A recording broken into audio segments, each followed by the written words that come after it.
Assalamualaikum warahmatullahi wabarakatuh. Perkenalkan, nama saya Muhammad Fikir Anggito Haji dengan NIM terakhir 126. Di sini saya akan mempresentasikan perkembangan pemikiran ekonomi Plato dan Aristoteles. Implementasi konsep pemikiran Plato dan dalam konteks rasionalisme. Dalam pandangan filsuf klasik seperti Plato, konsep rasionalisme dikembangkan melalui istilah ide. Ide menurut Plato melampaui dunia manusia dan dapat dicapai dengan akal yang rasional. Ide merupakan sesuatu yang terwujud sebagai akibat dari ide yang lain. Dan ide yang asli adalah yang mewujudkan ide lain tersebut. Ide tertinggi menurut Plato adalah ide kebaikan. Pikiran saintifik rasionalitas Aristoteles dalam bidang ekonomi. Kontribusi rasionalitas Aristoteles dapat diterapkan di berbagai bidang. Salah satu kontribusi Aristoteles di bidang ekonomi adalah pemikirannya tentang pertukaran barang dan jasa. Aristoteles mengungkapkan bahwa kebutuhan manusia tidak banyak, tapi yang berlimpah atau tidak terbatas adalah apa yang berasal dari keinginan mereka. Aristoteles juga membagi alasan seseorang terlibat dalam kegiatan ekonomi menjadi penggunaan dan keuntungan. Hasil pemikiran Plato dan Aristoteles. Dan kemajuan bangsa yang ideal bergantung pada kemampuan masyarakat untuk melakukan pekerjaan yang memadai. Di era ekonomi 4.0 ini, perkembangan ekonomi dalam suatu negara itu bergantung kepada sumber daya manusia atau SDM yang dimiliki oleh negara tersebut. Karena jika suatu negara tidak memiliki SDM yang baik, maka sebesar apapun sumber daya alamnya yang dimiliki tidak akan terolah dengan baik, seperti pada negara Burundi. Padahal mereka memiliki SDM yang besar seperti tembaga nikel, uranium, platinum, vanadium, niobium, tatalium, emas, timah, dan tungsten. Tapi mereka tetap masuk ke dalam jajaran negara termiskin di dunia dan mengakibatkan banyak kejahatan di dalam masyarakatnya. Plato melarang pengembalian bunga untuk pinjaman atau riba.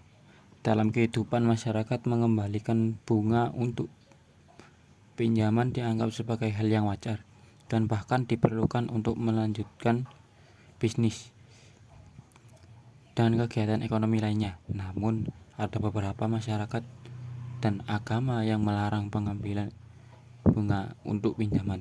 Termasuk dalam hal ini Plato, filsuf besar Yunani kuno. Plato percaya bahwa pengambilan bunga untuk pinjaman ini tidak adil dan bertentangan dengan prinsip keadilan yang lebih luas. Pandangannya ini terdapat pada karya yang terkenal, yaitu The Republic. Pembagian kerja dalam menentukan pasar. Pembagian kerja yang dilihatnya sebagai sarana organisasi sosial. Dia percaya bahwa asal mula negara berakar pada pembagian kerja dan bahwa kebutuhan dasar umat manusia adalah sandang, pangan, dan papan. Oleh karena itu, negara atau kota harus menyertakan pembangun atau bisa disebut kuli, penenun, petani, dan pembuat sepatu atau perwakilan dari pekerja serabutan. Setiap individu harus melakukan pekerjaan yang cocok untuk mereka. Konsekuensinya semua komoditas diproduksi lebih banyak, lebih mudah, dan lebih berkualitas. Kekayaan dan kemiskinan.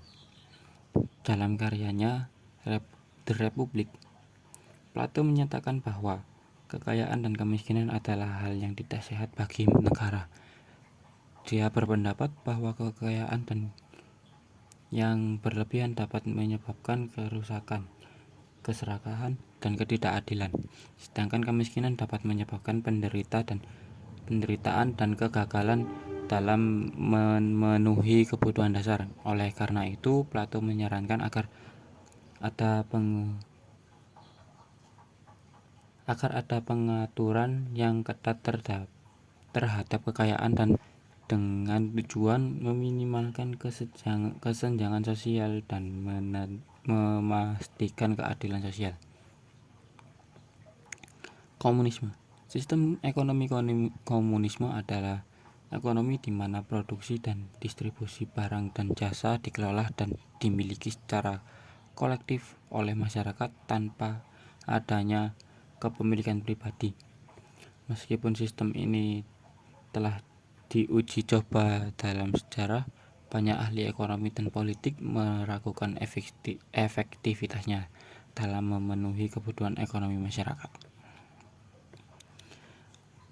Aristoteles menghasilkan pemikiran seperti mata uang, teori uang. Teori uang Aristoteles menjelaskan apa itu uang dan fungsinya. Berbeda dengan Plato yang hanya menjelaskan fungsi pentingnya uang sebagai alat tukar, Aristoteles menjelaskan fungsi uang yang lain sebagai penyimpan nilai dan ukuran nilai. Barter sebagai perdagangan yang adil. Pemikiran Aristoteles tentang barter sebagai perdagangan yang adil masih relevan di era sekarang, meskipun perdagangan modern lebih cenderung menggunakan mata uang sebagai alat tukar. Barter masih dilakukan dalam beberapa situasi tertentu. Perbudakan. Aristoteles berpendapat bahwa perbudakan alami dan manusiawi menurutnya ada beberapa orang yang dilahirkan untuk dijadikan budak dan beberapa orang yang dilahirkan untuk memerintah. Aristoteles juga percaya bahwa perbudakan dapat membantu perkembangan masyarakat dan negara. Namun, pandangan ini tidak sesuai dengan nilai kemanusiaan dan kesetaraan yang dianuti saat ini. Sistem monopoli. Sistem ekonomi monopoli adalah sistem ekonomi yang di mana satu atau beberapa perusahaan memiliki kendali penuh atas produksi dan distribusi barang atau jasa tertentu di pasar. Dalam sistem ini tidak ada persaingan dan harga ditentukan oleh perusahaan yang memiliki kontrol penuh atas pasar tersebut. Kesimpulan, para ahli ekonomi telah mengembangkan konsep-konsep baru yang berbeda dengan Plato dan Aristoteles. Konsep pasar bebas. Dalam pasar bebas, pelaku ekonomi bebas menentukan harga dan kualitas barang dan jasa tanpa campur tangan pemerintah. Konsep pasar bebas berbeda dengan konsep ekonomi terpusat di negara sosialis atau komunis. Selain itu, teori ekonomi modern juga mencakup konsep efisiensi ekonomi yang melibatkan penggunaan sumber daya secara optimal untuk mencapai tujuan ekonomi, termasuk pertumbuhan ekonomi, strategi pembangunan infrastruktur, peningkatan kualitas tenaga kerja, dan pengembangan teknologi digunakan untuk mencapai efisiensi ekonomi. Namun, ada tantangan dalam mencapai efisiensi ekonomi yang optimal, termasuk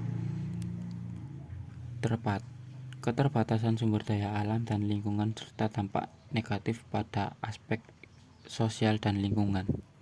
Terima kasih, itu saya yang bisa saya sampaikan. Assalamualaikum warahmatullahi wabarakatuh.